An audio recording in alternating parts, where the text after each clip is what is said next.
Today, I'm going to show you how to make a scrunchie using just your hands and some tulle fabric. We will be using soft tulle ribbon. This is 150 cm long and 10 cm wide.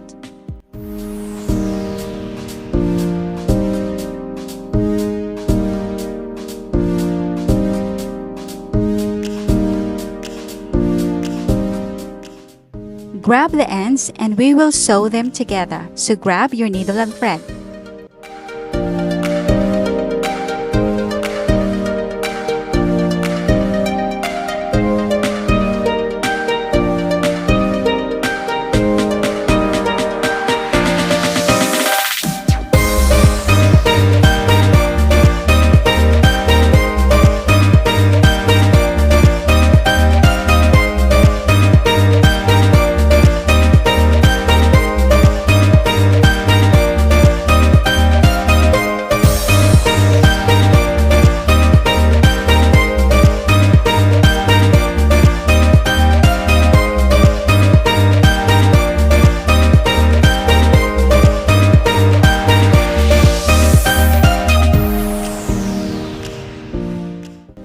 Fold the fabric in half.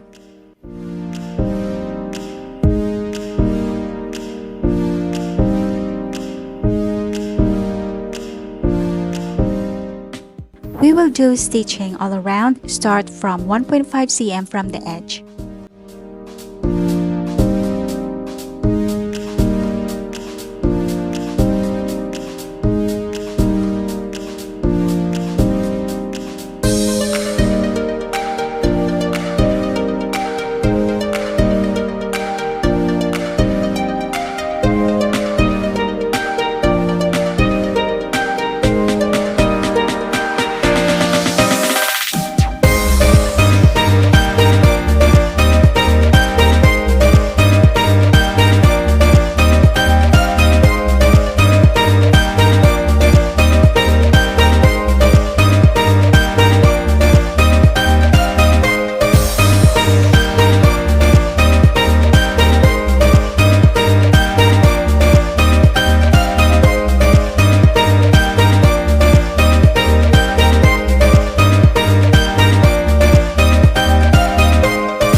Now we are done with our sewing. It's time for our elastic.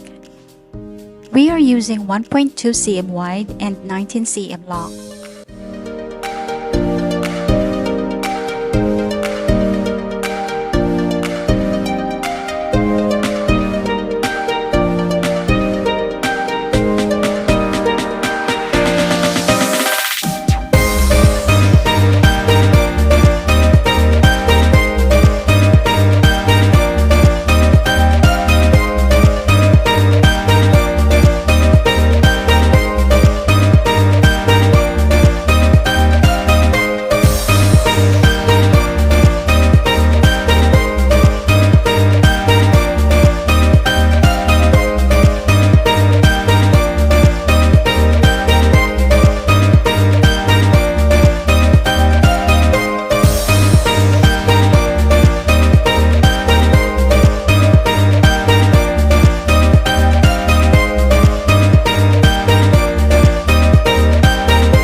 We will join the ends of the elastic.